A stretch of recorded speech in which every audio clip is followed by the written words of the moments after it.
Hello, guys. Thank you so much for tuning in to Branded a Killer. Today, we are going to be discussing a case that no one has ever heard of, except for the people that was involved in it. I'm just some joking. people might have. Yeah, some people may have heard it. I'm going to sit back and let Haley today tell me a story about a true crime mystery. I guess you could call it a mystery. Maybe it's not a mystery. I don't know what it is. I think it's pretty cut and dry, but... Oh, yeah. But there are people who do think that justice was not served. Oh, this is going to be a good one because I don't know what it is. She told me the name, but I didn't Google it or nothing. And then, so we're just jumping into it. Well, I'm hoping you, have never heard of the story and just don't remember the names. I don't think I did. Because this was, on... I think that how I found out about it was I watched an ABC 2020 or Dateline, something like that. Oh, yeah. About I watched a lot of those. And it just, captivated me and drawed me in. And I was like... I might then. This is crazy. We'll just pretend like you don't. So just so you know, this podcast is sponsored by your mom. Yeah. So there's that. So run and tell her. Run and tell her thank you for tuning in and letting us know how you really feel. And we're working on a sponsorship from Moonshine Pickles. We sure are, and we don't know if for sure they're going to sponsor us. Yeah, so we don't really want to talk too much about them. Yeah, we can't bring up our big name people. We will talk about your mom all day. We will talk about your mom, definitely. And why I keep repeating everything Haley said is weird to me. I don't know why. Are you doing that? I didn't even notice. I didn't even notice it till just I do that sometimes, though. People have told me that, if someone says something funny, I'll, repeat it and then laugh. And then they're like, why do you always repeat it? I'm like, I don't know, because it was funny. I do the same thing. So I say it again and make myself laugh again. Right. What the fuck? Sorry for laughing at you. Right. Okay. So, we are going to dive right in. Hell yeah, I'm ready to hear it. To the murder of Nique Leili. Now, her real name is Dominique. Ooh, Dominique. Hold on. Don't. Do you know this? Do you really? I think I might. Oh my God, Go on and tell me it. See, now we're killing the mystery for the viewers because you've heard of it. I don't know. I have to see. Well, even if you haven't, just pretend like you have never heard it. Okay. I'm kidding. If you know about it, you can. I'll let you know midway through. I'll probably let you know in seconds if it is the one I think it is. Well, her name was Dominique Leili. She went by Nikki, which was spelled not like your regular Nikki is spelled. Nique, because it was unique. Dominique. So she went by Nikki. Nikki.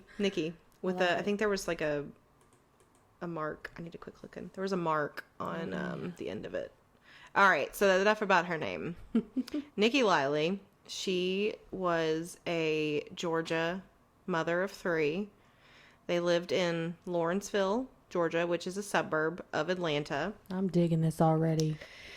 So they were, your quintessential everyday all-American family, I guess you would call them. She was 44 years old, and she was married to Matthew Leili, who went by Matt, obviously. So she was 44 years old. Her husband was also 44 years old. They shared 2 children together, and she had another child from a previous marriage. So they wasn't high school sweethearts. No, okay. They were both previously married before they married each other. She just had another child from a different relationship. He did not. Right. So her daughter's name was Alex, and at the time she was 19 years old. Okay. And then they had Amanda, who was 12 years old, and Rebecca, who was 9 years old. So these kids are old enough to kind of know what's going on. They ain't no fools. Exactly. Know what's going on in the house. Right. You pick up on how things are. Yeah, they're paying attention. They ain't infants. Yeah, so they were married. Nikki and Matt were married on Valentine's Day of 1998. I never understand why people get married on Valentine's Day. I don't mean to a lot of people, a lot of people get engaged on Valentine's Day. I feel like that would be just coming, And I'm not trying to hate on anybody, but I never really liked the Christmas Me? proposals. Neither. It's fucking stupid. I'm sorry if you got engaged. I'm sorry if you got Christmas. engaged. I know some of my friends have gotten engaged on Christmas, and If my I'm so husband- happy for you. But at the same I am time, happy I'm just for you too. I'm not going to go into detail about my engagement.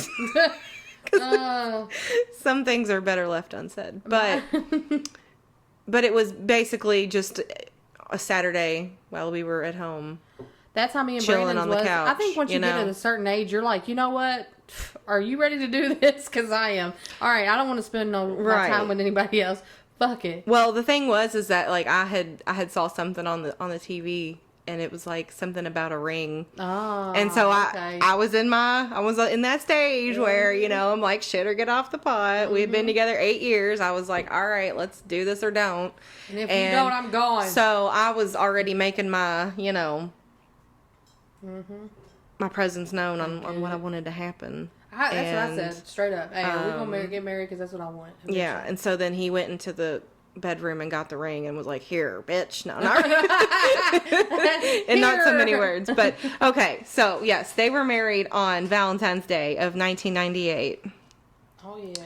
Matt was not originally from Georgia. He was from New York, so he was... Ooh, that's a big change. A northerner. Yes, very Coming big to the change. South. Have you ever been to New York? No, but I want to go. I've been to New York City. It was like about 10 years ago. About New York. And they are very fast paced. Yeah. Even when you're in like the line at like a gas station or the grocery store or whatever. It ain't like small they're town, like, get out. Like, right. You know what I mean? Yeah. Bing, bang, boom. Bye. No small talk, no nothing. So, which I mean, I can appreciate because I don't really like small talk. Ugh, I don't like small talk. Fucking talk. I can't. Oh my god. Actually, I can fucking. I don't like small talk. small talk. Smallpox. No, I'm joking. So, they had a lot of laughter and happy times early on in their marriage. Nikki was in finance. So she was made good money? She was the breadwinner. Oh yeah, she made good money. And Matt installed home video surveillance systems. So he made mediocre money. So he, you know, yeah.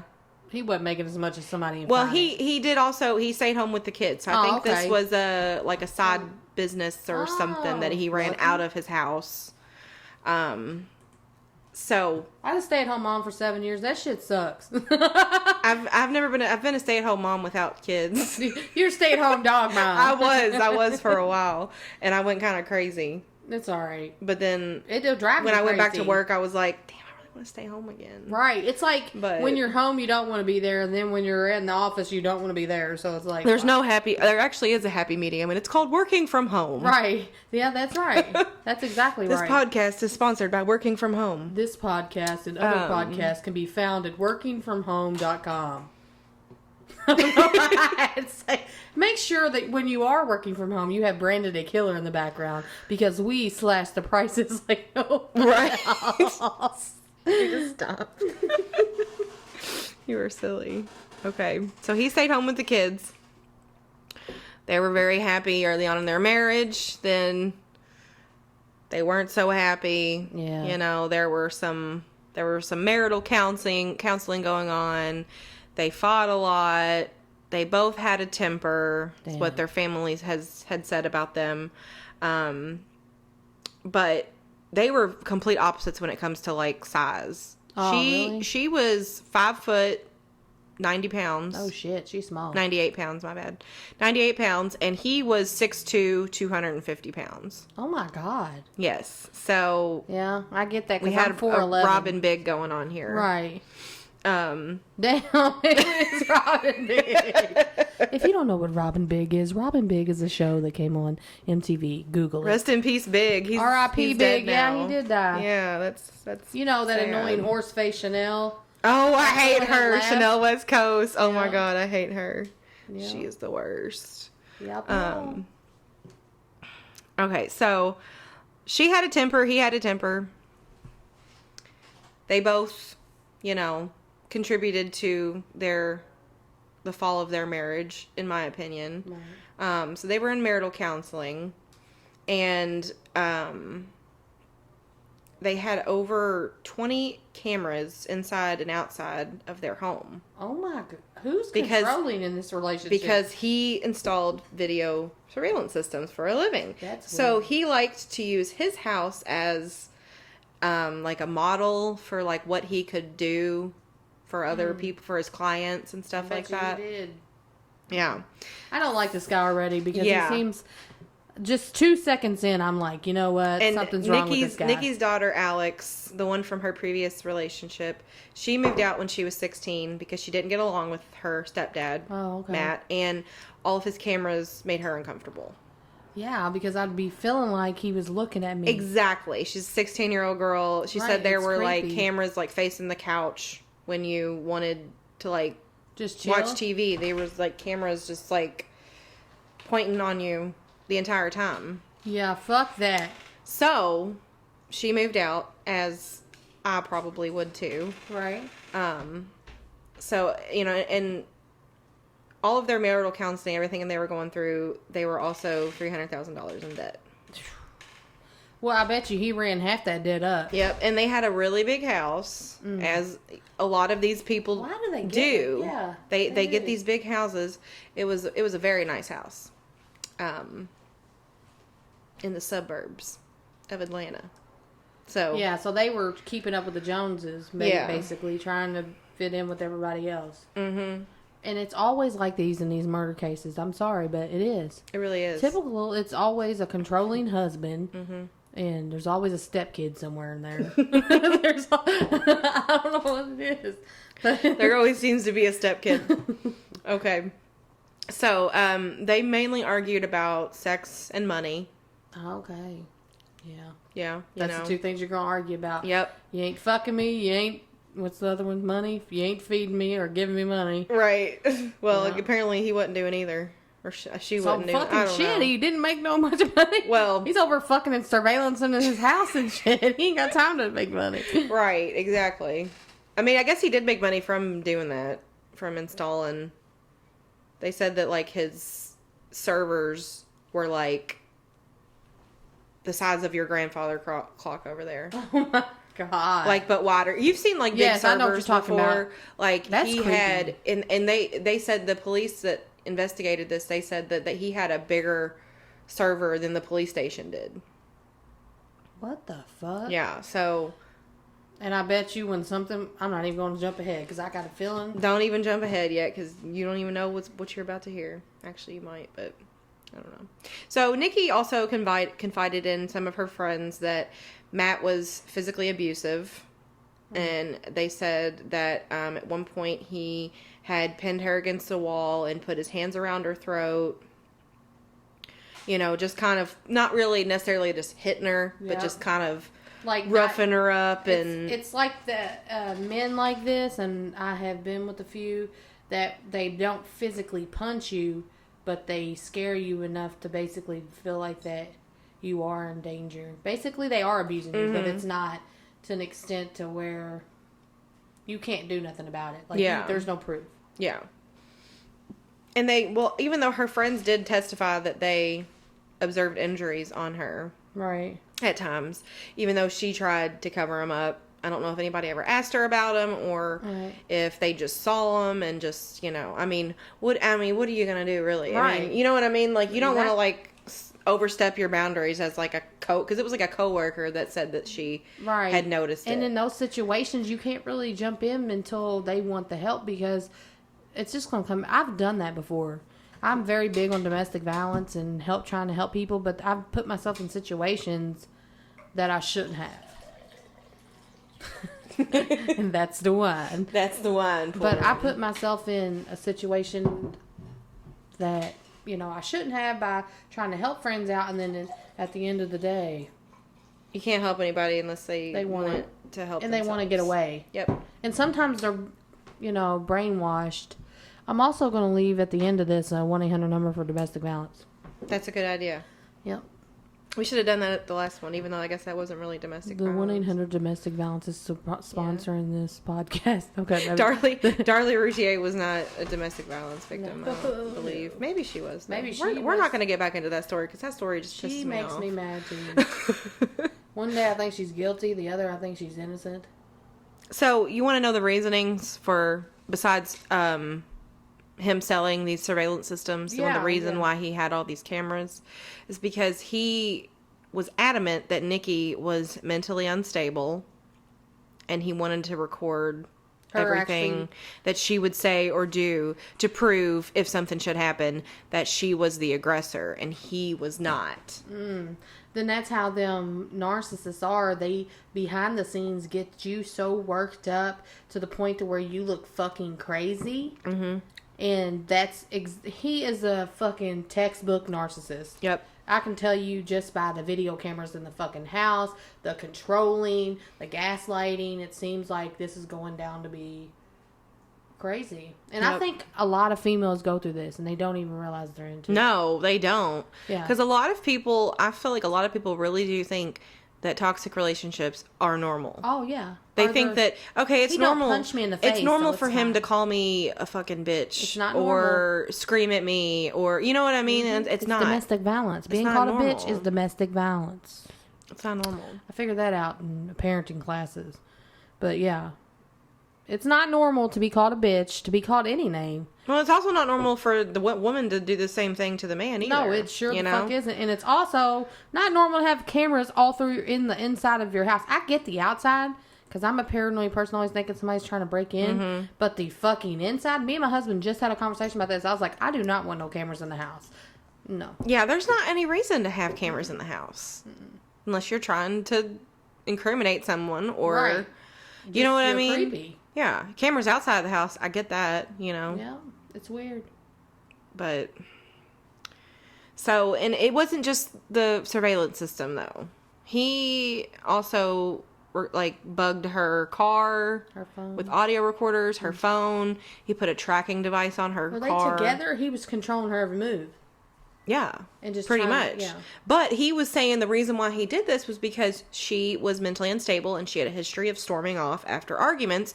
So he wanted to be able to know her exact location if she stormed off and left. So that is his explanation for why he had those, why he recorded her conversations. Do you believe him, or do you think Hell no, I don't believe him.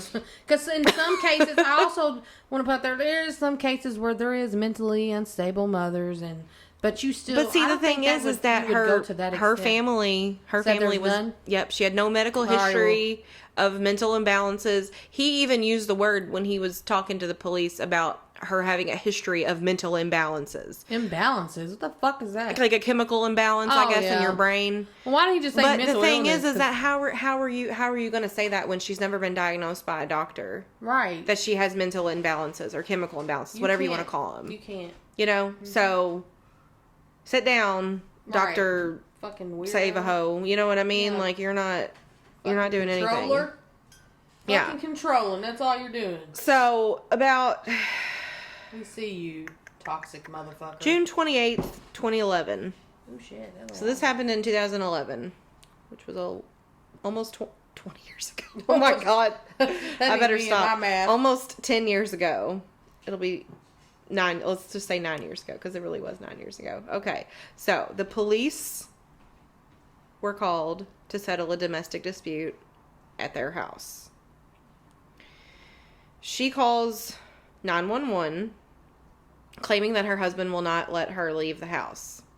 She's screaming. He's screaming. He's not really screaming. He's kind of. It sounds like he's trying to. Exactly. Now he's trying to calm her down. Now he's trying to calm her down. Now he's trying to make her look so she's saying. So while he's on the phone, they're going back and forth, and eventually she agrees to tell the dispatcher that she's fine and she doesn't need anybody to come. But the dispatcher had already sent the person, the cop, out there. So the cops show up and she tells them everything is fine. You know, we just got in an argument, but you all don't need to be here. You know, we'll be okay. And this was actually seen on the surveillance footage. This was caught on their surveillance camera. It was a photo of her sitting on her front porch with a bag packed next to her. And her talking to the police. And so she had a bag packed. So once the police, everything was fine there, they left, and then she left after that. So then she was gone for a couple hours. So Matt, her husband, had their 12-year-old daughter, Amanda, call Nikki, and ask her to come home. Right. So she was on a recorded phone call. The call was recorded by her father, go figure. And she was saying, we need to go on vacation. Please come home, Mommy. We need to go on vacation as a family. We need to save this family. What the fuck? So the dad's basically talking the kid into doing shit. Yes. Saying shit. Yeah. Pretty much. So he was like, here, I'm going to record you calling your mom and crying and saying, come home. We need to save this family. Like. Right. Basically manipulating the daughter. Yeah. Basically manipulating, and there's the siren in the background. The joys of being on the podcast, and the world won't shut the fuck up. Right. It never seems to shut up. So he's basically manipulating her to trick her mother into coming back. Mm-hmm. And that's probably what killed her. Yep. But she was only gone for a few hours, and then she decided that she was going to come home. In those situations, I always think, well, what do you think would have happened if she would have just stayed gone? She would probably still be, or do you think? I don't know. In those situations, I think eventually, unless I think if she would have left, all ties, I think if she would have left this night and not came back home, she may still be here. She would probably still be alive. But so she returned home that same day, and things seemed to be getting back to normal until 2 weeks later. So fast forward to the night / early morning of July 8th / 9th. Okay. 2011. I think that's also the same time around when Krista Rogers went missing too. Well, was that in 2011? July 3rd, I think. Really? I honestly that was think that so. long? I thought it was like 2013. 5 years ago. I don't know. That's a different case for a different time. Exactly. So they went out to dinner and a movie on the evening of July 8th, 2011. And so everything was fine at their dinner and their movie. On the way home, according to Matt, he said that he made a sexual advance towards her and kind of without like in a nice way of saying like, why don't you wear an outfit or something? Right. He kind of says like, our sex has been boring, so why don't you put on an outfit or something like that. God. So she gets insulted. All right. So when you said that they was arguing about sex and money, was it him arguing because she wasn't having sex with him? Yes. Okay. Yes, all mostly. Right. All right. And the money, I guess, was both of them. But right. I mean, I guess in some marriages it's different, but usually in most marriages it's the man that is the one that's wanting it more than the wife's willing to give it. But everybody's relationship is different. So she got insulted that he said that their sex life was boring and he wanted her to wear lingerie. Right. So they argued pretty much all night until like 5 or so in the morning, and then he decided that he was going to go sleep in his office. He went to bed at 5:15 a.m., but then for some reason woke up at 6 a.m. 45 minutes later, looking for Nikki, and then notices that she's not there. How were the cameras? Were they all on, or? Well, we'll get to the cameras in a minute. So she was gone. Her purse was there. Her keys were there. Her phone was plugged up to the charger. Her car was at home. Everything. No mother's doing that. No. By the way. No. I don't know any. And I guess in 2011, people weren't as glued to their phones as they are now. But still. Yeah. If a wife is getting ready to, like, if the wife's storming off because she's pissed. She's taking a bag. She had a bag packed 2 weeks ago when she was getting ready to leave. Because where else? You're not going to leave your kids. There's photo proof of her having a bag packed. Unless her kids are just so manipulated over him that there's no going back and she just ran. But sometimes mothers still don't do that. I don't think it was... I don't think that he was necessarily manipulating the kids to a point to where it was like a problem. I mean, it's a problem, right. But he was more manipulating the kids for his benefit. For his benefit to get back at her, I guess. Okay, you know what I mean? Yeah. Not because he just wants to, like, manipulate his kids. Like, right. He doesn't really care. He just needs them. He's using them as pawns in his game. So, where were we? He went to bed and he woke up at 6 a.m. looking for her. So, he really didn't go to bed. He laid down for 45 minutes in his office. And then when he came out, she wasn't there. And he said that he drove around the neighborhood looking for her. Didn't find anything. So the next day, he goes and files paperwork for a divorce. Hold the fuck up. And also files paperwork to have her involuntarily committed. Which I don't know how that works. Yeah. You might. I don't. But I don't know what it's like to involuntarily commit someone or what kind of criteria you have to have. Some strong mental illness to do that. I mean, he could have just filled the paperwork out and it might not have happened, but... Right. But that's what he was trying to do. What's odd to me is that she went missing when supposedly in the middle of the night. The other night, he was calling and stalking her. If she went missing on her own... Men like him, he has to be in control.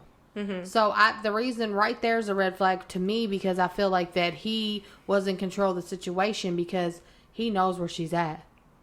And so that's why he's able to do the next steps. Because if him being a narcissist and she walked off in the middle of the night, that's what they do to get you back. They manipulate. He already knows that she's gone. To me. That's exactly. What it sounds yeah, like. That does. That makes sense. You know what I'm saying? Yeah. Like he's already like, shit. But also she didn't have You kind of got to let them leave you. I mean, I'm playing devil's advocate right here, which I shouldn't be because I don't believe he's innocent. But... she didn't have her phone on her, you know. Mm-hmm. I mean, that could possibly be something. Maybe that's, you know, you can't call someone that don't have their phone. There's maybe a 1% chance that she just bounced on everybody. 1%, yeah. I would say even, like, smaller than that, but... Yeah, because ain't no mom gonna leave her kids behind. Mm-mm, no. Especially one that's with her kids. No matter what, she's gonna get her kids the fuck away from him. And sometimes you are defeated in those kind of relationships with men like that because they're so fucking perfect to everybody on the outside. Yeah. They look like, oh, he's so sweet. Mm-hmm. Oh, he's so funny. Oh, everything. I bet you they have a great relationship. Then it's like WWE SmackDown when doors close. When doors are closed. It's mostly him controlling her. Yeah. Where to the point to where it's anything is brought up, they're gaslighted. So much so that years in, you're just mentally... Well, I mean, I like, obviously, I haven't had a relationship in a long time because I've been with my husband for almost 12 years. Right. But when I was, like, 15, you know, I dated around and stuff, and I had boyfriends that would, you know, call me names, and and I didn't really know, like, what the term gaslighting was. Mm-hmm. Until... And that's basically where they make you believe that you're fucking crazy. Exactly, yeah. And I had a boyfriend that did that to me. Mm-hmm. And I might be crazy now, but I wasn't crazy when I was in high school. Right. I was pretty normal. My parents thought I was depressed, but I wasn't. Right. I just was a teenager. Right. You know, but I didn't want anybody to fucking talk to me. So... Right. I get that. I'm kind of like that now, too, though. Right. You do have that I'm moody person like that. Yeah. Get the fuck away from me. Right. I would rather not speak to you today. But I know a lot of people that's been in relationships like these, and I had been in some like this, so I know I really looked deep into narcissism because, oh my God, it's just a whole, and they don't know. They don't know they're like that. Yeah. And that's just like... Yeah, and like you said, they make you feel like you're the crazy one. They make you feel... And they'll really make... I mean, you'll really start believing everything they say. Everything they do. Because I used to remember, like, one of my ex-boyfriends, he would just say all these things to me, and I would just get mad, and I would blow up, and I would just go the fuck off. And then he would be like... Why are you being so fucking crazy? Why are you being crazy? But why are you acting out? You fucking made me this way. Right. This is why I'm doing this. Why are you letting me control your emotions? What? Yeah, and this is 15-year-old Haley over here, so I can't even imagine what it's like as an adult. I remember being a grown-up going through that shit, and it's so exhausting. Like, you mentally, and you can get so bad to where you feel like you want to end your life because it's more better. Or you get to the point when you're in a relationship like that you're done mentally. Like, you don't want to argue. You don't even care. At that point, you're just like, do whatever you want to do. Okay? And it's like you lose yourself. You lose every sense about you. It's like the saddest thing ever. Yeah. It is. Yeah. It's very fucking depressing. Well, luckily you got out before Right? You know what I mean? And many Something women bad around happened. the world. Exactly. Yeah. So, 2 days. This is 2 days after she's been missing. Ooh. He ain't called nobody. He ain't told her nobody. parents. He ain't told her parents. But he's done filed for divorce. Mm-hmm. Fucking weird. Yeah. So 2 days after, he finally calls her sister and asks if she has heard from her.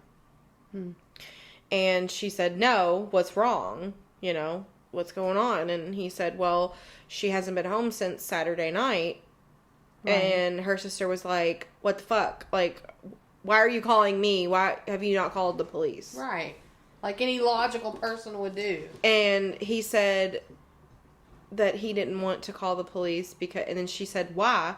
And he said, because, you know, then we'll be on the news and then she'll be so embarrassed that we were on the news and she'll never want to come home. So he was thinking that he didn't want to call the news because he didn't want to get media involved because then she would be embarrassed that she caused all this and then wouldn't want to come home forever. And her family's basically like, you're fucking full of shit. Basically, yeah. So then after that, I guess her sister, Nikki's sister, Amy Robinson was her name. So Amy convinced him to call the police and file a report. So then he goes to the police and he files a report. So he told them that she had been breaking down mentally for some time and that he thinks that she just walked away from their life and just left everything. And, like I said, both Alex, her older daughter from the other marriage, and her sister Amy and her mother both denied that she was mentally unstable. And there was no facts to back that up either. Right. Like no doctor's records. If you're mentally unstable to that point, you would have, I'm just guessing here. I would think that you would have eventually reached out for help and gotten some sort of doctor to most figure definitely. out what the hell is going on. I'm bipolar and I have attention deficit disorder. Also have obsessive compulsive disorder and PTSD. And I've been like that since I was a kid. Well, more came on as I got older. Mm-hmm. But on top of that, I've been in therapy and stuff since I was a child. And so when you get diagnosed with stuff, you automatically are diagnosed. You have to see a doctor. Mm-hmm. Especially, he's trying to make it sound like she's schizophrenic or something. Yeah. That's what it sounds like to me. Or bipolar. And there will be more of that to come later in the story. Yeah. You're going to have a lot of medical history. Regardless. It's going to take some time for your medical history to move around. That's how much stuff it's going to, you know what I'm saying? Yeah. So, July 15th, 2011. She's been missing for about 5 days now. Mm-hmm. They said her sister Amy and her daughter both said that Matt was a quote roadblock in the early stages of the search for her because he would disapprove various photographs and written content and stuff that was gonna be used on flyers to put up around the neighborhood. Yeah, he was stalling. He was stalling, and I think he was also still trying to be controlling because he was like, "I don't want you to put that photo of her on there." To him? I'd be like, "Fuck you! I'm gonna do what the fuck I want to do." Right. So they eventually did. Right. But they said that they tried because at first I don't think anybody thought that he was. I mean, the spouse is always the number one suspect in a murder case, regardless. They want to clear them as soon as possible. Yeah. So. But I don't think her family really thought at the beginning that it was, you know what I mean? I think they were trying to believe that it wasn't him. So they didn't want to believe that he had something to do with it. Yeah. So, they finally banded together on July 15th. And her family and the community formed a search team to try to find any clues or her whereabouts or anything like that. So that guy looks creepy as hell. Sorry. I went and I Googled his face, but wow. Yeah. Yeah. His eyes come into play later too. Yeah. I know that sounds weird, but it does. No, they it's bad. So, but Matt and his daughters did not participate in the search for her.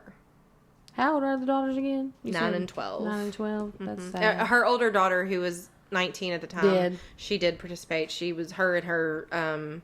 Yeah, he's probably had those kids believe now if he's been there with in their life, or even in the early time when she went missing. He probably had them believing everything crazy.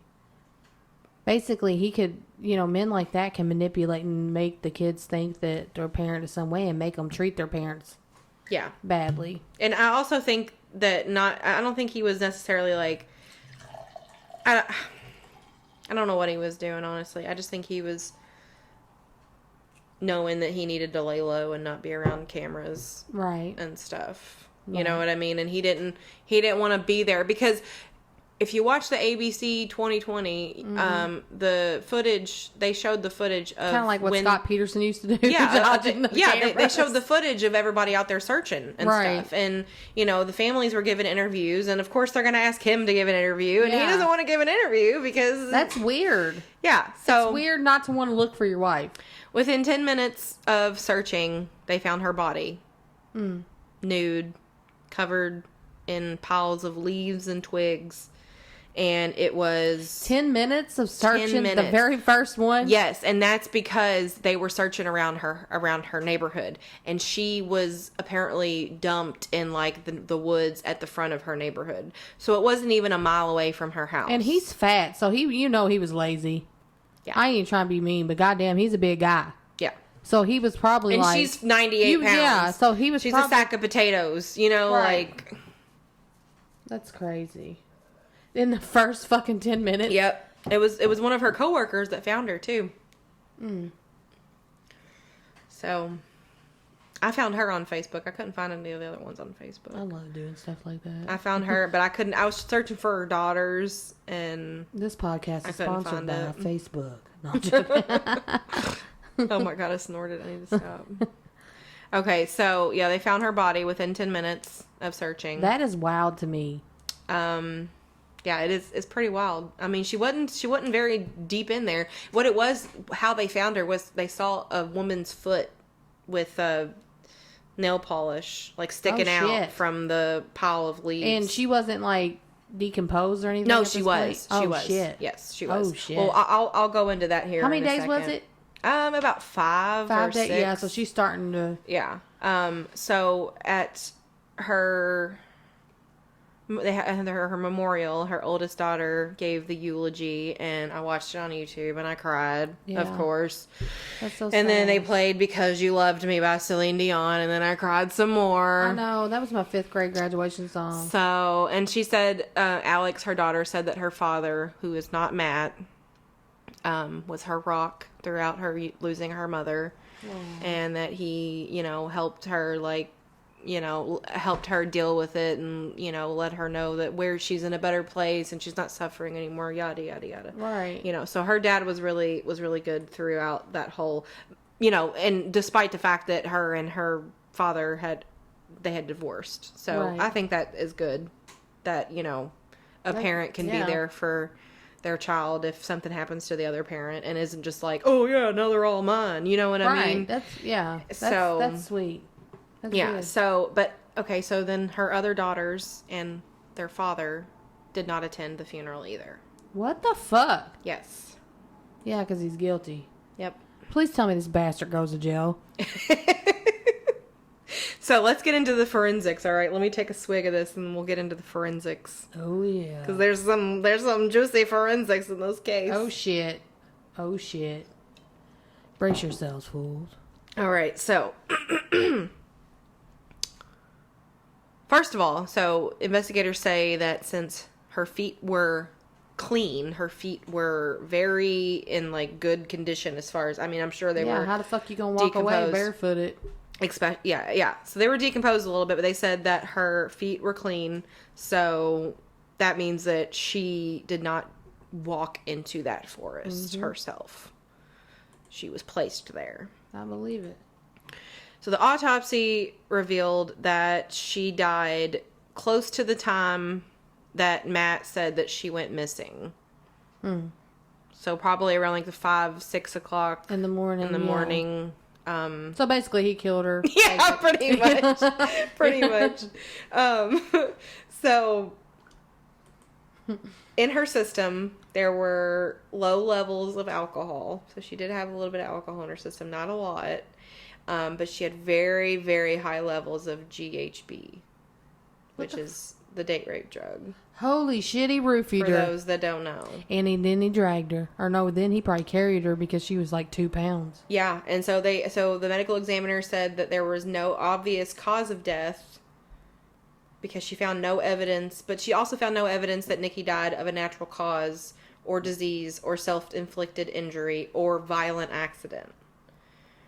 The medical examiner found that her injuries were consistent with strangulation, though the concealment and deterioration of the body frustrated a definitive finding, and concluded that Nikki's death was highly suspicious of homicidal violence. But they couldn't decide because, oh my God. But it wasn't 100%, so they, you know what I mean? Yeah. So what did the autopsy end up saying? Was it homicide or was it undetermined? I think they ruled it as a homicide, but they didn't have a cause of death. So that's going to be hard to do in a court of law because yeah, that's going to come up to play. But everybody fucking knows. She also had no defense wounds, and she had no blunt force trauma. That's because she was fucking roofied. No blunt force trauma. Can you imagine? Like, I mean, for real though, ladies, gentlemen, when you're in a relationship like this, do you not think to get the fuck out? This could be you. Well, like, hopefully, if they listen to this, they will get the fuck out. If you're out there and you see your man and call that 1-800 number at the end. Yeah, we're going to give you it at the end. If you see them doing weird shit, like controlling you, this is going to be your life eventually. Eventually, this is what it's going to come to. Being roofied by your husband. Yeah, so you walked out of his life. They also found, or they performed a rape kit, and they found male DNA. Of course they did. Fat fuck. I wouldn't have sex with him. I ain't even trying to shame fat people. Here's the kicker. Shit, I forgot. Here's the I'm kicker. fat. I just want to let y'all know I'm allowed to say what I want because I'm a big I'm allowed girl. to say what I want. And I'm not trying to hate I'm allowed to say what I want because I'm allowed to say what I want. Or whatever it's called, like, because I'm big. But fuck this guy, okay? So we're just going to generalize this guy right here. This fucker. Fat fucker. Hey, right? Get out of here. And I might have to edit that out if they won't monetize me. Oh my God, I know, right? We lost our sponsorship. What is it called when... What? What is it? The new world now, you can't say... you can't say anything. Fat, because then you're... What is it? Body dysphoria? You're body shaming. I'm not body shaming because I'm... fat shaming. Right. You can also skinny shame too. They get enough, all right? In the 80s, You're gonna kill me. I went years. You said they got enough. I mean, what the fuck could else they be upset about?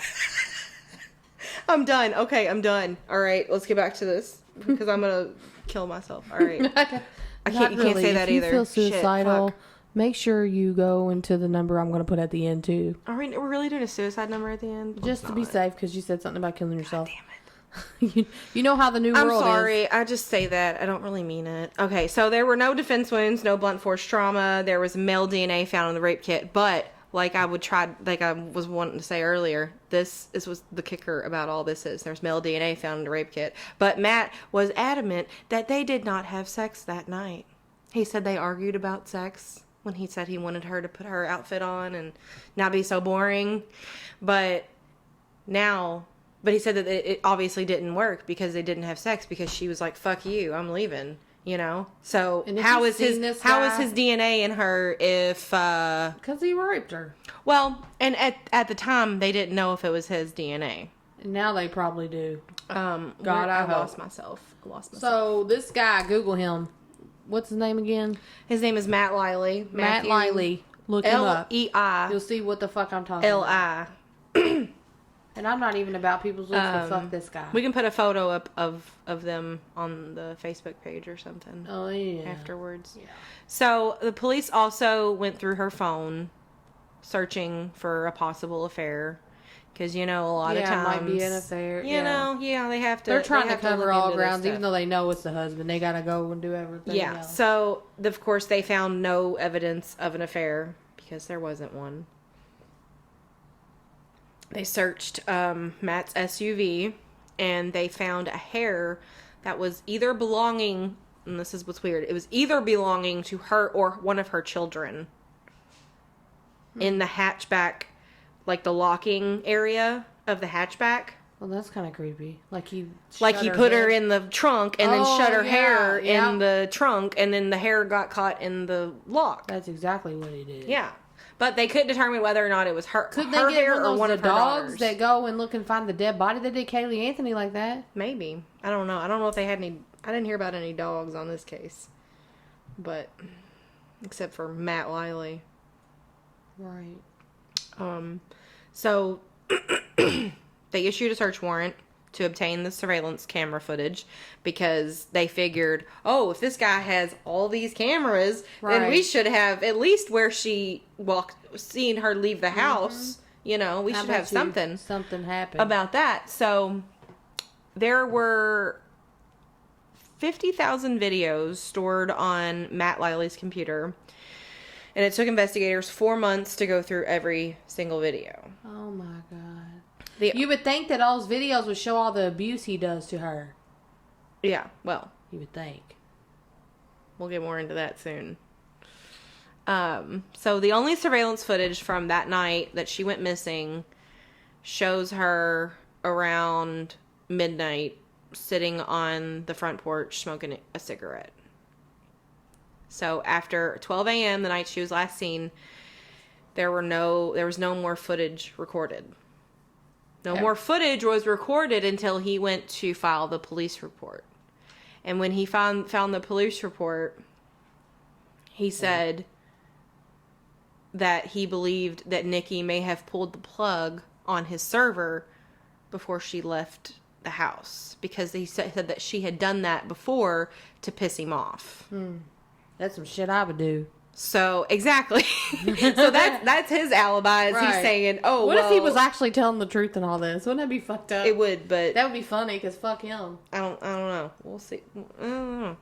But, so, that's why none of the 21 cameras captured... That's a lot of fucking not cameras, even one in every room. Not even a single image. The only image, the last known image of her alive is the image of her sitting on her front porch smoking a cigarette. So what? At 12 a.m. So, let me get this straight.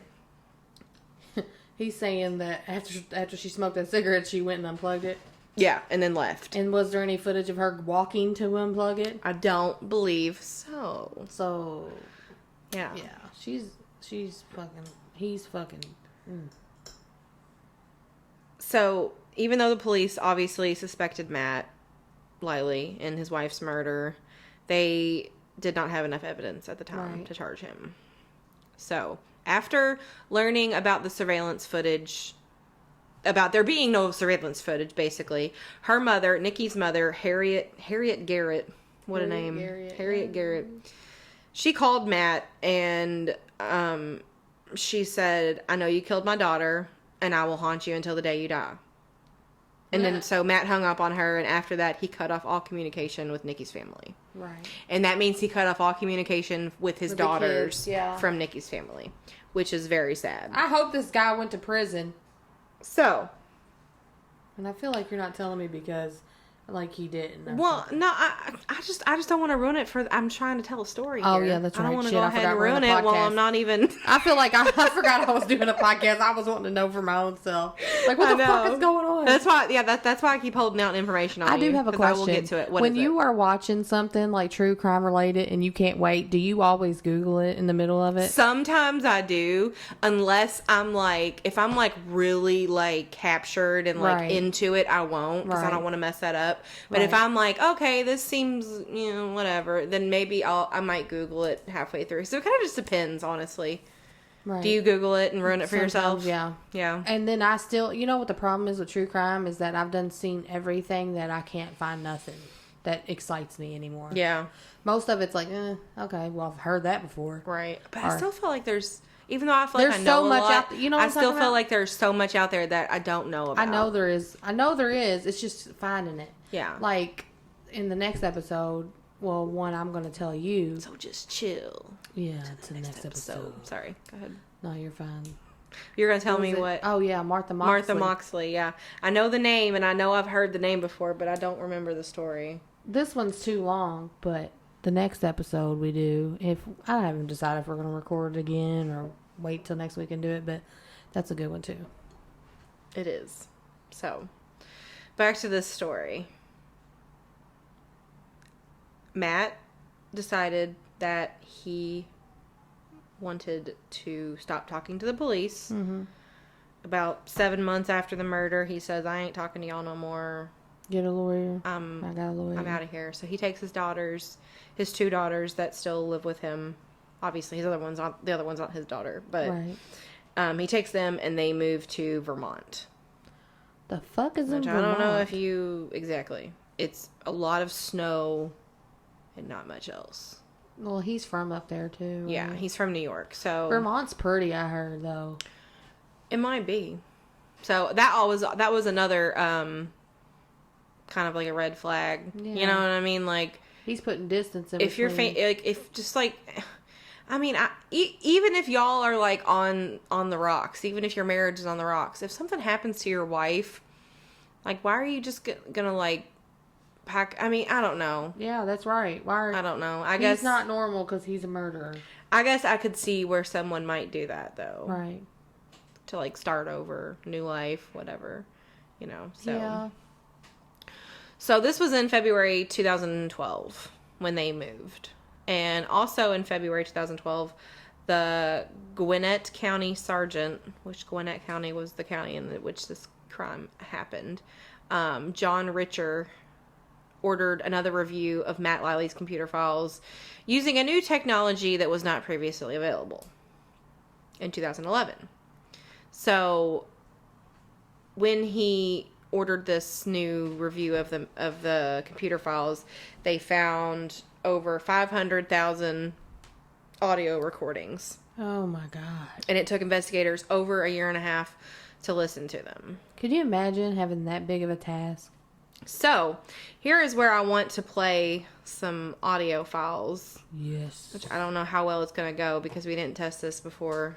Oh, we didn't. No, but I think it'll be alright. I'll have my volume turned all the way up. Maybe we should move your mic to... Yeah, I'll do that. I'll kind of point it down. Can we compromise here? No! There is no compromise! No! I'm not compromising At with least you! hear it before you say no. No!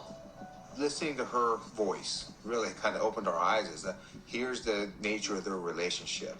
It was very volatile. It was very angry at times. Get out! Now! Oh, wow. This is incredible. Hold on, it's still going. That's wild. Why can't we just have neighboring without being all about sex? Either you leave or I'll leave. This is not the first time she's run away.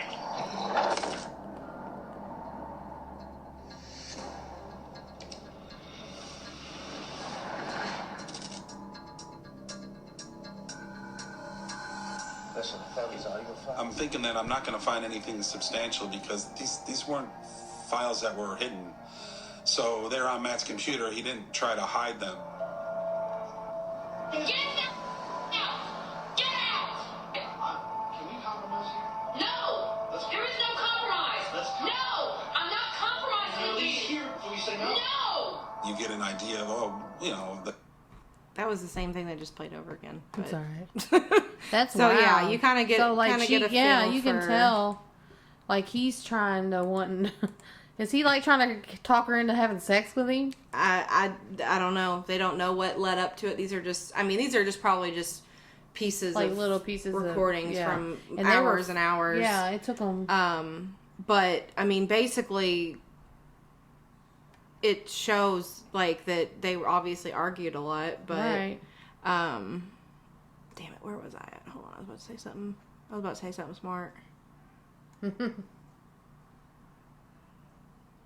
About how these files were found in a file on his computer labeled fights. Right. What the So fuck? they were something that like he was trying to keep stuff that sounded like she was the crazy one, you know. Because he sounds so calm. Yeah. So they listened to all those, and then they also were able to recover thousands of deleted audio files that went back 2 years. And in those deleted recordings, you see a different picture being painted where Matt is the aggressor and Nikki is not. Right. And that's where I'll play the second Clip. video. So, in these deleted recordings, we hear something different. So, we'll go ahead and play some of the deleted recordings. Damn it! Damn it! Damn it! Damn it! Damn it! Damn it! Lower your voice! I am not gonna sit here and listen to this. You're driving me nuts. Matt wanted people to bleed. Oh my God! You lied! He's an agitator. He's aggressive with her. He's controlling her. If I wanted to do harm to you, I could have done it. I don't know, Matt. You tried to tonight. I did not. Bull. With your hands around my throat, you had me pinned to the wall. You don't touch me. Get off me. Get off me. Just hearing it now, Poor it kids. just brings me back to a place I don't want to go. Listening to these recordings was really difficult. It's clear that Matt Leili wanted to have sex and that Nikki didn't. I know that when we go 2 days without sex, you're going to automatically assume I am on strike mode. It was very, very difficult to listen to those tapes. You understand how many bruises are going to show up here tomorrow? Huh? But I thought, okay, I will sit here. You put up with it, I can put up with it too. That's her mother talking. Let me out of this room. Let the record show I am now locked in a room again. I was sitting there listening to it, rooting for her, and That's pretty much it. Yeah. That's fucked up, man. Well, and there's a few more recordings that I'll show in a little bit, but that kind of gives you an idea of what we're dealing with here. So she sounds like she is being obviously abused, Right. but she's kind of a firecracker herself. You know what I mean? Like, she's not gonna sit there and just take it.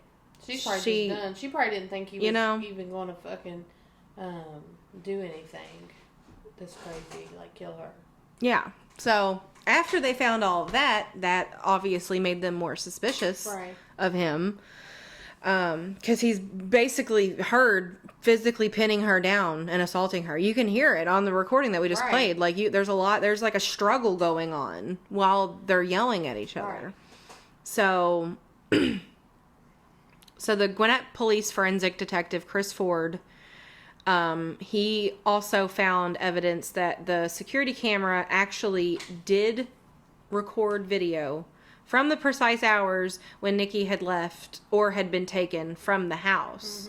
So the cameras were recording. She didn't pull the plug. Right. They were recording, but Matt had ran a database cleanup to remove all of the files from the computer. Of course he did. And he also performed this database cleanup on the day her body was found. So he performed it on the day she went missing, and he performed it on the day that her body was found. Yeah. So that right there is enough for me. Pretty much. Yeah. So you can see why he was branded a killer. Yep. So I see what you did there. So when Matt came back to Georgia to testify in a civil lawsuit on, I think it was because if you March can't beat 5th. them in the real courts, get a civil suit going. No, this is a civil lawsuit that he was trying to claim money from her life insurance I thought policy. It was something her mom did. No, or something. no. So this was in 2015. He was there in Georgia. He came from Vermont to collect money from her life insurance policy. So he did, the police arrested him in the courthouse. Hell yeah. So, and then he was later charged with the murder. So while awaiting trial, Matt called his daughters, Rebecca and Amanda, who were, I think, like 14 and 17 at the time when the trial was getting ready to start. He called them, and this was also a recorded phone call because it was from prison. So he asked them to set up a YouTube channel to tell what he said was the truth about what happened in their home. What the fuck? So I'm gonna play another recording for you. So these were the recordings that he of the phone call that he called his daughters in prison, telling them to make a YouTube video.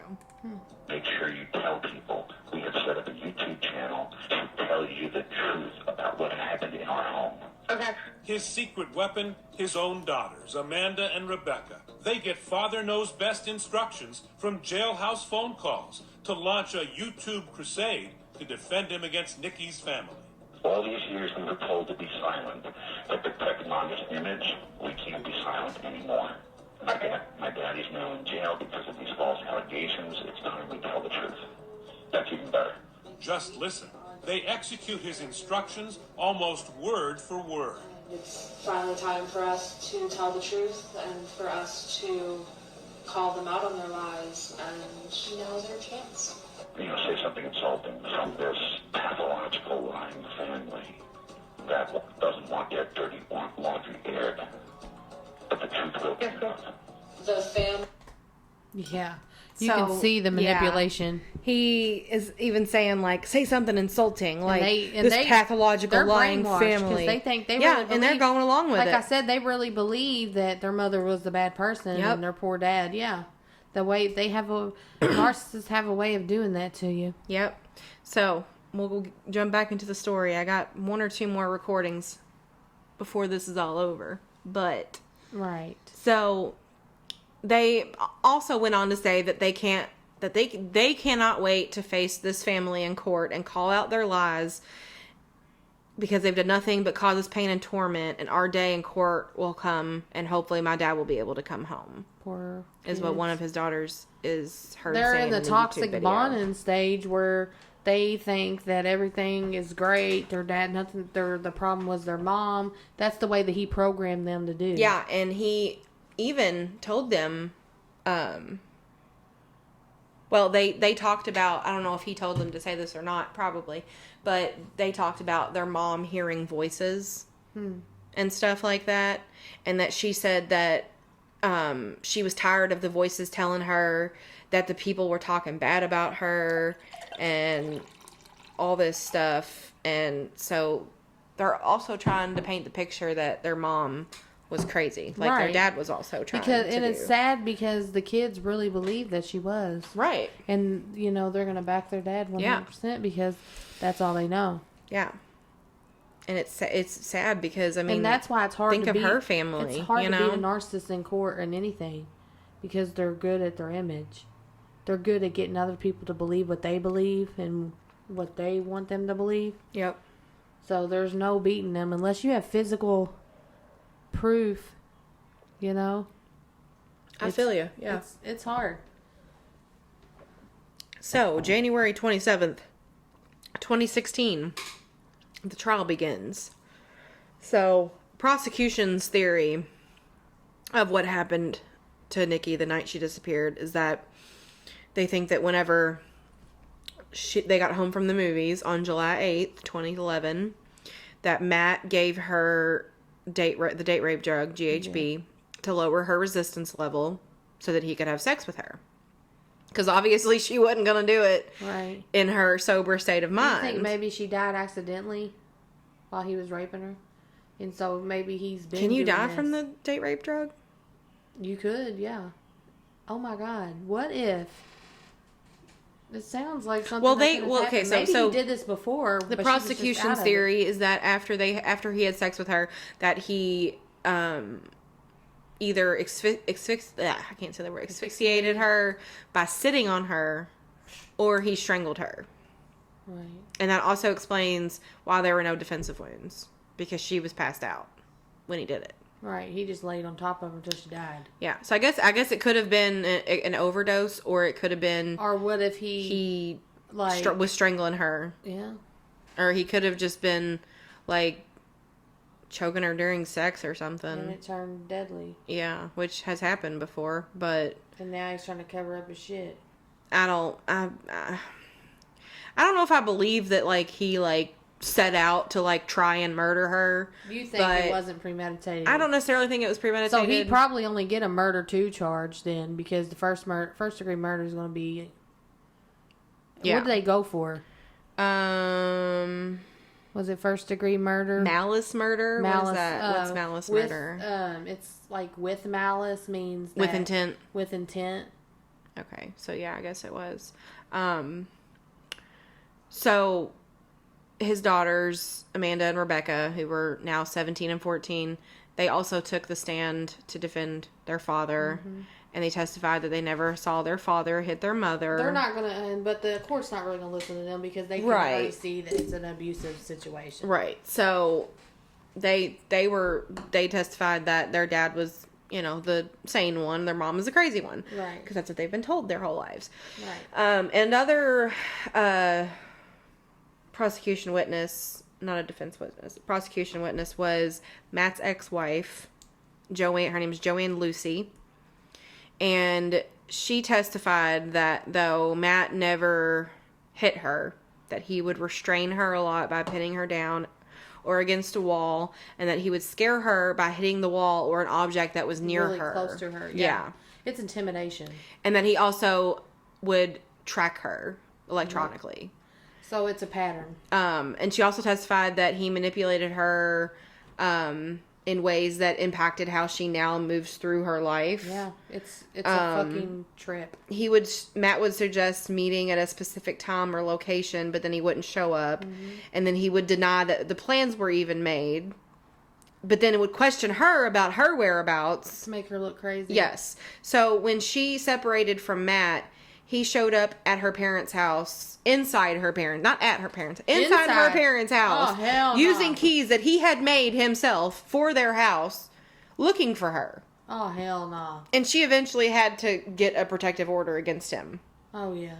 Every relationship will end up like that. But what's really weird about this whole entire thing is that the jury said that she was basically flirting with Matt while she was on the stand. Because of the way she was like, and there's videos, you can look. She was looking at him like she was checking him out. What Like she was smiling at him. And they asked her about that while she was doing that. And she said, well, he knows that I love his eyes and that I will always be a sucker for his eyes. And he knows he has beautiful eyes and I just can't help but look at him. Gross. And all this stuff. So they kind of like... They're like fucking... Didn't really take what she He's said. He's like Charles Manson, man. You know what I mean? Right. Yeah, so her credibility's shot. A little bit, but... Not to the... I mean, if I was on the jury, I would clearly know what the fuck... You don't know unless you're in that situation. Then you realize why she's acting the way she is. Yeah. Until you've been in that situation, it's hard to... But, I mean... It's like, fuck. I guess she finally got out, but that's still stupid as fuck. She's still a dumb bitch, right? For sitting up there and being like, "Oh, his eyes are so cute." Like this is a murder trial, man. Right? Like you could have gotten fucking this murdered. This could have been you. Yes, yeah. And she's just like, "Oh, but his eyes are so pretty," which they're not. I checked; they aren't. Right? They're not. He looks like a fucking crazy son of a bitch. He's got crazy eyes. He's got fucking, I look like I've been asleep for 400 years eyes. Yeah. They look really droopy. It's fucking weird looking. Well, not according to Joanne Lucy. Well, Joanne Lucy's a whore. No, I'm joking. She probably is. JK, she's not. So, he was asked to testify in his defense. And I bet you he loved every minute of it. He didn't. He didn't do it. He didn't do it? Nope. His lawyer probably told him, do not do it. He told the judge, I'm too emotional to testify. Even though his because they would have caught him right there. His whole demeanor through the whole entire trial was emotionless. He would have hung himself right there. You know? Right in front of everybody. Because when a narcissist gets in front of people and they already know who he is, he can't perform. he can't fake it. Like, narcissists are so used to faking for everybody that when somebody knows who they really are deep down, they won't have no contact with them. They won't talk to them. They'll avoid them. Oh, ding, ding, ding. Who I told you about last week. Yeah. They'll you know what I'm talking about? The Who? person I was telling you about last week that we used to know. I don't know. Oh, yes. Yep. It Yep. cuts off communication with them as soon as they figure him out. Yep. And that's the fucking, you can tell that's a fucking narcissist. The moment they do that. I agree. Like, the moment. And it's because you've seen underneath their mask. And sometimes they don't even fucking know they're narcissists. So it's like, don't feel sorry for them because they don't realize it. And they're just going to keep this over.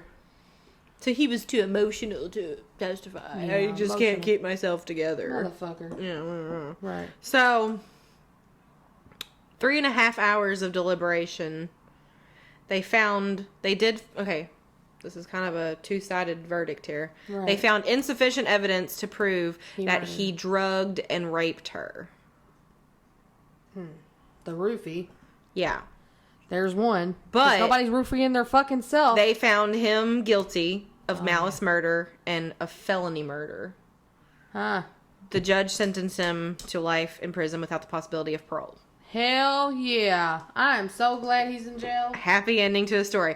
But, of course, He's appealing. he is appealing the fuck out of it. Right. His daughters are now in the care of his father. And they have still not given up hope that their father will be exonerated. And I do not believe that I still don't believe that they have any contact with Nikki's family whatsoever.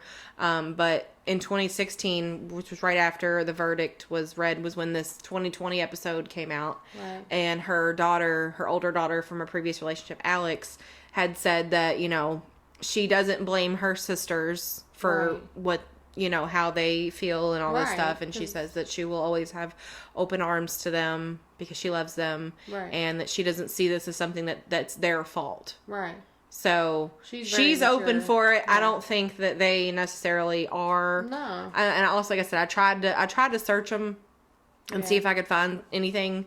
I couldn't find anything. There's really not a whole lot of evidence on this case out there on the internet. Right. To be completely honest with you. I read a few court documents, but most of my stuff came from ABC. Yeah. But, that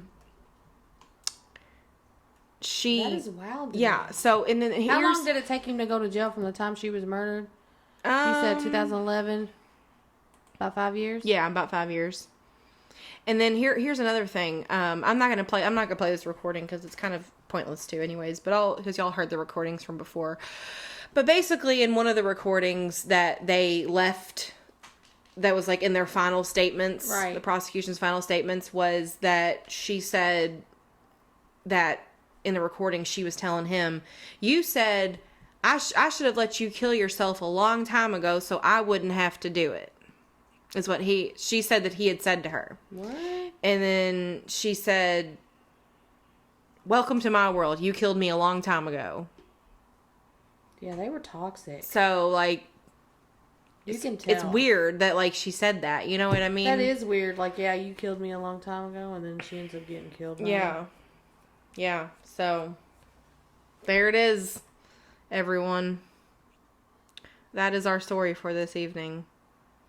And I know that Matt Leili's appeal is currently in review, but those things can take forever. Oh yeah, to hopefully review. It does, and with Corona, it slows but it hasn't. down. Nothing's happened yet from any of his appeals. So also, if you feel like that you're in a domestic violence situation and you need to get out, try to document it as best as you can. Try to minimize arguments by just agreeing with what the abuser says until you can get into a safe place. I know that's kind of hard to do with everything that goes on. It's hard, period. But also, you can reach out to your local community centers, and they also can help you with any kind of domestic violence issues that you have. EPOs, like emergency protective orders in states, things of that nature, can all be found on Google. from your state, and then just Google emergency protective order. But also, if you need the National Domestic Violence Hotline, it's 1-800-799-SAFE. It's actually 1-800-799-7233. And I want to thank you, Haley, for telling me this story. You're welcome. So did you ever hear it? Or No, I actually didn't. No? It's not the one I Okay. thought it was. And Okay, good. I actually enjoyed this. I liked it. I had a feeling you would, because there's a lot of like twists and turns. Yeah, I really and like him really trying did. to act like he's all innocent when he deliberately deleted the fucking recordings and Right. shit. Like, come on, dude. Right. Sometimes people... And like you said, people sometimes they lie so much that they believe themselves. They really don't think... They think that they're smooth with it, but they're not. And they think that they can talk themselves out of anything. Because I used to be that way. When I was little, I would lie about everything. Mm-hmm. Like when I was like 7, 8 years old. Because I literally thought that everybody around me was that stupid that they would believe what I would say. And I could Right. talk myself out of anything. Yeah. I believed that when I was a kid. Did I you? really did. Yeah. And now I'm like, hell no. They was really looking at you like, this kid's fucked up. Well, I mean, I didn't lie about anything crazy. I would just Right. I would just lie, and they would just Be I would be like, well, I'll just say this. And then that would be It's the end of wild. it, you know? Yeah. Well, you guys, thanks for tuning in. Thank you again for with tuning us. in, listening to me jabber for And make an sure hour. you follow us on Facebook at Branded a Killer. Or you can also go over to Instagram and, do Branded a Killer also, one word. Also, you can find us on TikTok at the symbol and Branded a Killer. We're going to be touch basing with weekly cases, basically. One week, Haley will tell a story. The next week, I will. And then sometimes we'll just fucking tell one on together. That we both know. Yeah, which is fun sometimes too, I think. Yeah. Because then we can, like, discuss, and it's not like you just telling me something for the first time. You know, Right. which is also cool. I think it's cool to switch And it up. It does. And that's why a lot of big YouTubers like Bailey Sarian and Kendall Ray and all them, they do smaller cases. Of course, they do the big ones, but a majority of them do the smaller ones. Well, you were talking about Bailey Sarian the other day. She does different. And I did watch some of her videos, and her little... Did you like her? Yeah. Like, she could, for real, get served with a cease and desist order from fucking Paris Hilton for It's a using wonder that. she hasn't yet. Like, she really can. Because I was watching The Simple Life, like, last night. It was on Pluto TV, and I was watching it, and they were doing the little dance. Oh, really? Yeah. And I was like, this bitch Bailey Sarian's about to get fucking served, I wonder dude. if she has yet. Maybe not. Maybe no one's caught on yet. Did you like her actual storytelling? Yeah, She's yeah, good, ain't yeah. she? She's pretty good. Like, even I'm not into makeup, but like... I'm not either. So, I got a few recommendations. If you do love true crime like we do, always check out Dateline. Because also, Dateline has a podcast. They do. Dateline's podcast is freaking Nancy awesome. Grace has a podcast. I love me some Nancy Grace. I know a lot of people don't like her, but... I like Nancy Grace. I fucking love Nancy Grace. Like I said on YouTube, I will Bailey die on that Sarian, mountain. Kendall Ray, and Stephanie Harlow. Those are 3 to name a few. Soon to be Brandy and Haley. Yeah, well, obviously, you need to listen to us more than anybody else. You need to pay attention to us because we're up and coming. We're the smartest people out there. Kidding. And then also, I want to let you know that I did not mean to offend anybody in this recording. If you got None of us offended, mean to offend anybody. But you know that's what y'all need to You come gotta into get this thicker podcast. skin. You do need to get thicker skin, but you also need to come into the podcast Realizing that nobody's trying to really, really call you out like that. We're really not trying to like sneak diss, you know. No, we don't care. We like everybody. like true crime. There's things that I do that people are like, I fucking can't stand when people do that. Like, you know what I just mean? like true crime. I just want to do a podcast about true crime. It is what it is. Right. So that's what we're doing. Yeah, and on that note, catch y'all motherfuckers on the flip side. Right. We'll catch y'all on the motherfucking flip side. Have a great fucking week.